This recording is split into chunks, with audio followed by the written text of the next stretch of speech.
Okay, this is my response to Matthew. So, um, yeah, I talked about Missy and her social game and the comps and everything, and I, I think Missy would indeed be a good winner. I'm not saying that she doesn't deserve to win, but I think I also deserve to win. And I might have been a little bit more messy of a player. I might have had a few stumbles along the way. I didn't play a perfect game. I know I didn't. But I definitely learned as the game went on, and I grew over the time that I was playing. I went in way over my head, and then I adjusted fairly quickly and ultimately saved my game from an impending doom from how I see it. And if I was over there sitting on the jury, I personally look for a personal story within somebody's game. We can all just agree, to vote with the person that we all know deserves to win. We all think, they did really well in the game. They have the classic good game story. But me as a juror, I like to go for the more interesting. I like to go for the underdog. I like to go for the person that people would never really expect to make it to the end. I don't think people expected me to be in Final Three, and I think everybody kind of expected Missy to. So I like to be the little bit more of the unpredictable one, and that's why I think I deserve to win because I don't think people really gave me a lot of credit throughout the game. I wasn't super flashy, in the whole group chat. I wasn't super outgoing, all the time. I definitely kept my conversations one on one, privately, and yeah, I think that I definitely grew over the time that I was playing the game, so I think I do deserve to win.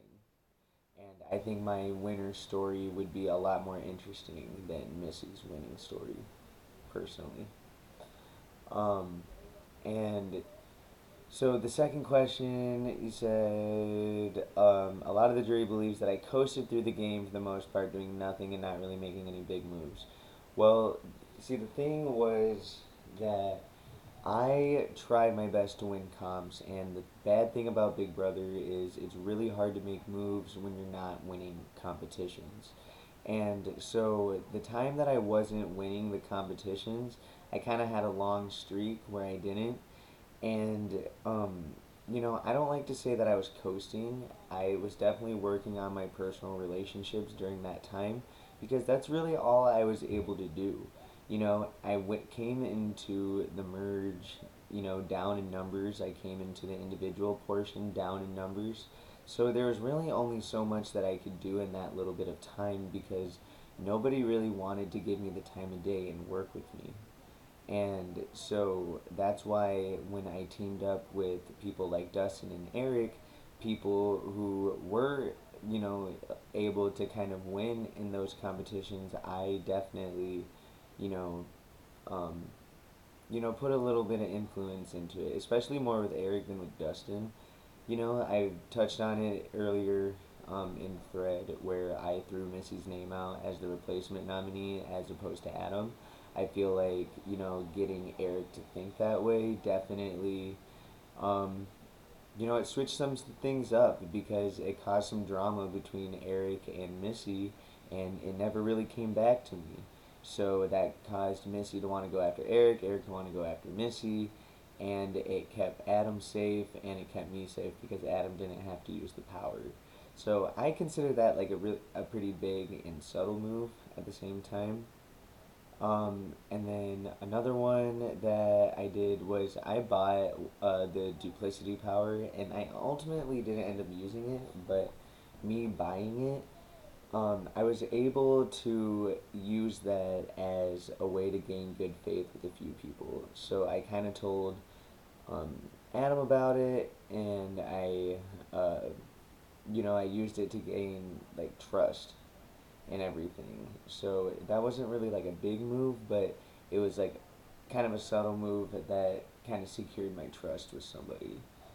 And, like I said, when I won HOH, I went for the big targets.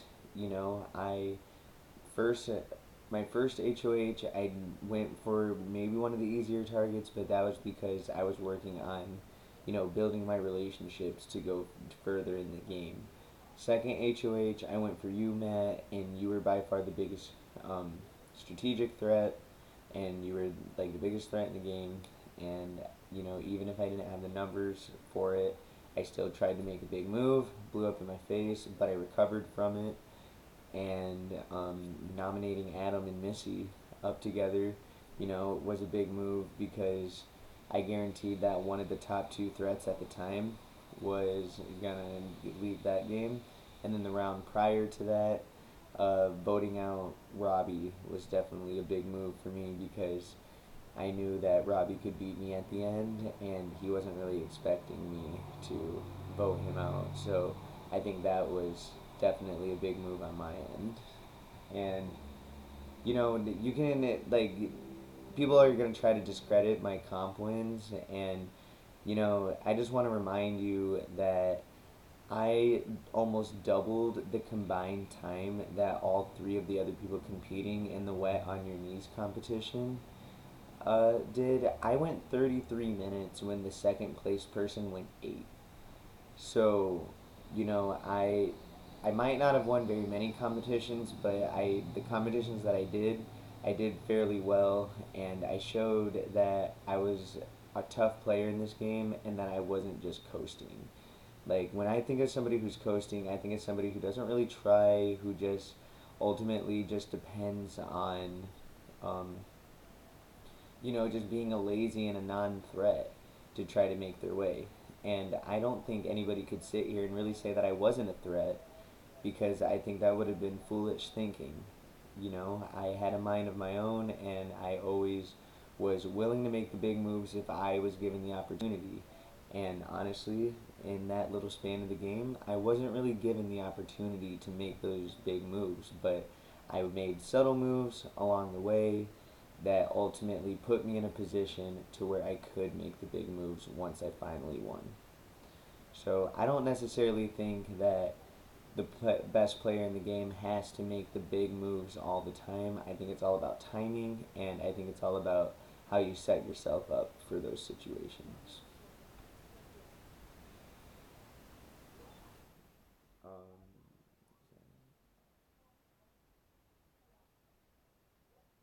okay, yeah, and um, yeah, I don't know. I think people definitely underestimated me in the game. I don't think I think people see me as somebody who could sit down and sit for the easy win. But honestly, if you dive deep into my game and you realize what I had to maneuver through and what I had to go through, I didn't have an easy road to the end. So if anybody really thinks that I'm the easier beat, then I think they misunderstood my game